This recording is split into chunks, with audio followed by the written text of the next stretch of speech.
오늘 법문의 주제는 부처님은 승리자, 불교는 승리의 가르침입니다.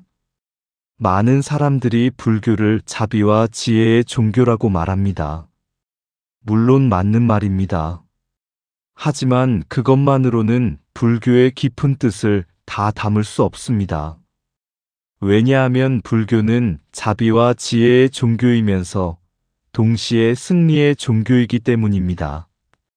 부처님께서는 세상의 군대를 이긴 왕이 아니라 마음속 번뇌를 이긴 승리자이셨습니다.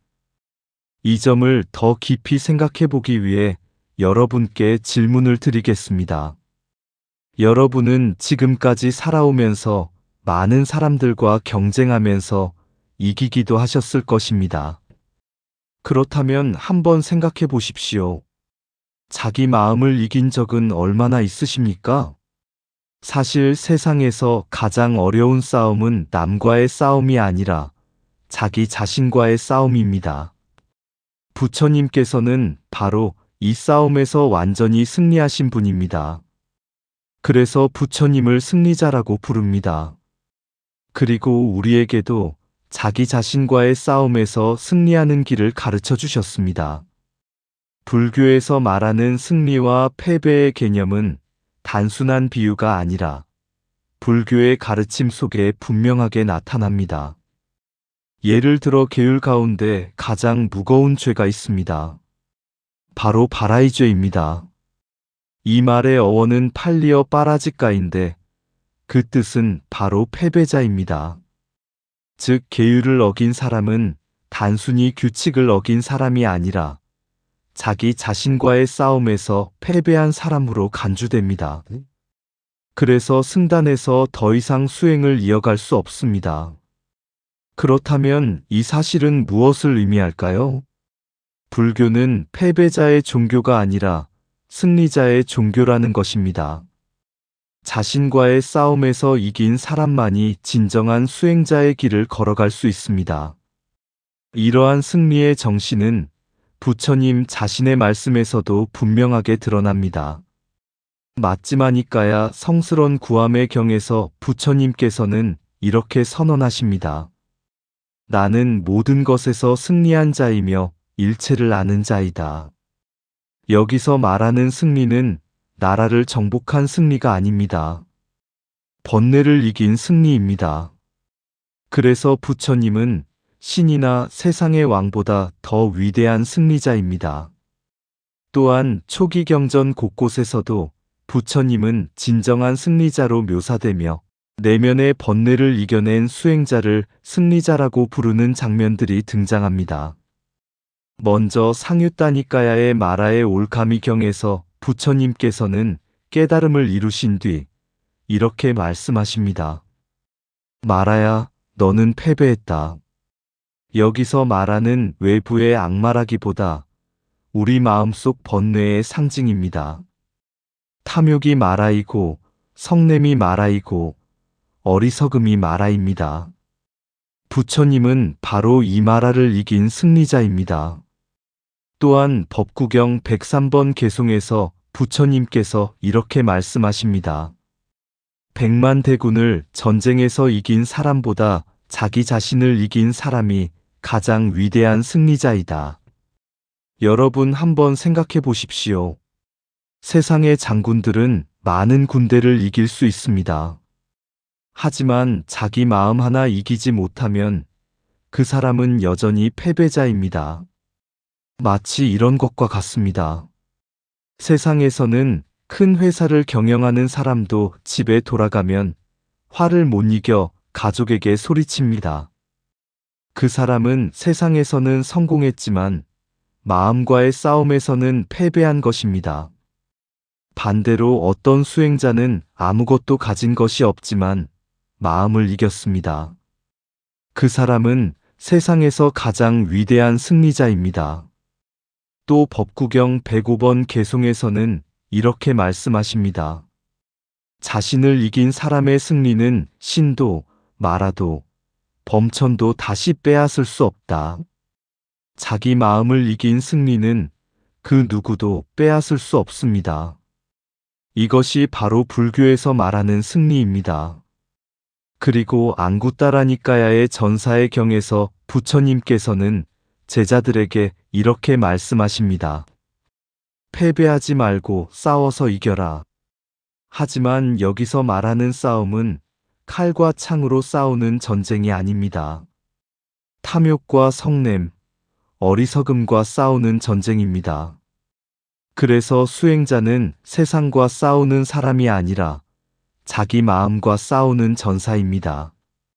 그렇다면 우리가 싸워야 할 가장 강한 적은 무엇일까요? 부처님께서는 모든 번뇌의 경에서 번뇌의 뿌리를 설명하십니다. 그 가운데 가장 중요한 것이 유신견입니다. 유신견이란 무엇일까요? 색수상행식이라는 오늘 나, 내 것, 나의 자아라고 착각하는 견해입니다. 여기서 여러분께 두 가지 질문을 드리겠습니다. 여러분은 몸이 늙는 것을 막을 수 있습니까? 기쁨이나 슬픔의 감정이 올라오는 것을 완전히 막을 수 있습니까? 그렇지 못합니다. 그렇다면 몸과 마음이 정말 나의 것일까요? 이 유신견을 이해하기 위해 몇 가지 비유를 들어보겠습니다. 첫째는 모래성 비유입니다. 어린아이가 모래성을 만들고 누가 그것을 무너뜨리면 울어버립니다. 하지만 사실 그 모래성은 원래부터 자기 것이 아니었습니다. 우리 몸과 마음도 조건으로 만들어진 모래성입니다. 둘째는 자동차 비유입니다. 자동차를 타고 가다가 접촉사고 등으로 차에 흠집이 나면 화가 납니다. 왜일까요? 내 차, 내 것이라고 생각하기 때문입니다. 몸과 마음도 마찬가지입니다. 셋째는 구름 비유입니다. 하늘의 구름은 기압, 온도 등 여러 조건 따라 나타났다 사라집니다. 우리는 기분이나 감정도 마찬가지입니다. 조건 따라 잠시 생겼다가 사라집니다. 그런데 우리는 그것을 나라고 붙잡습니다. 넷째는 여관 비유입니다. 부처님께서는 몸을 여관과 같은 것이라고 비유하셨습니다. 잠시 머무는 곳이지 영원한 집이 아닙니다. 이러한 비유들을 통해 우리는 유신견이 얼마나 허상인지 알 수 있습니다. 여기서 한번 생각해 보십시오. 우리는 평생 동안 이 몸과 마음을 나라고 붙잡고 살지 않았습니까? 그 집착 때문에 얼마나 많은 괴로움을 겪었습니까? 그렇다면 우리는 어떻게 승리자의 길을 걸을 수 있을까요? 먼저 일상에서 수행하는 것입니다. 탐욕성 내머리 서금이 올라올 때 그 순간을 알아차리는 것입니다. 작은 순간의 알아차림이 큰 승리를 만듭니다. 또한 자비를 실천하는 것입니다. 번뇌를 이긴 자비는 약한 마음이 아니라 강한 힘입니다. 가족과 이웃, 직장에서 따뜻한 말 한마디, 이해의 눈빛 하나를 실천하는 것. 그것이 바로 자비로운 승리자의 모습입니다. 나아가 경전을 마음속에 새기는 것입니다. 법구경이나 초기 경전에 나오는 승리자의 가르침을 자주 떠올리면 마음이 흔들릴 때 바로 중심을 잡을 수 있습니다. 끝으로 수행자의 삶 자체를 드러내는 것입니다. 수행자는 말로만 가르치는 사람이 아니라 삶으로 보여주는 사람입니다. 명상과 계율, 지혜와 자비를 삶의 무기로 삼아 살아갈 때 그 모습 자체가 불교의 가장 강력한 메시지가 됩니다. 특히 젊은 세대와 이웃들은 말보다 삶의 모습을 통해 불교를 이해하게 됩니다. 이러한 실천이 쌓이면 우리의 삶 자체가 승리자의 삶이 됩니다. 정리해 보겠습니다. 불교는 지혜와 자비의 종교이면서 동시에 승리의 종교입니다. 그러나 그 승리는 남을 이기는 승리가 아니라 자기 자신을 이기는 승리입니다. 그래서 우리는 모두 내면의 전사입니다. 고요한 전사이며 자비로운 전사이고 지혜로운 전사입니다. 여러분, 우리는 모두 전쟁터에서 살고 있습니다.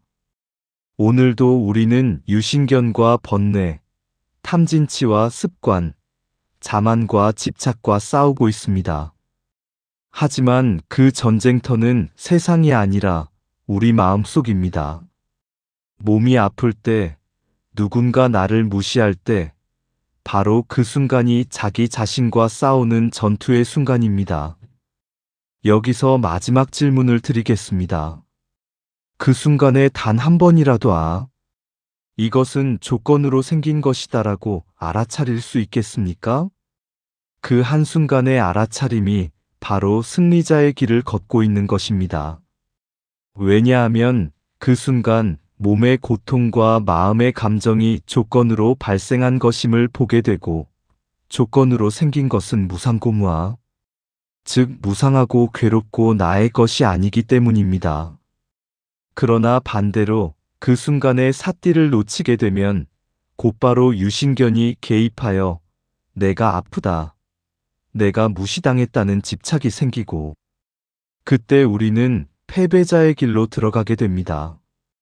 그래서 부처님께서 걸으신 길은 패배자의 길이 아니라 내면의 번뇌를 꺾고 승리하는 길입니다.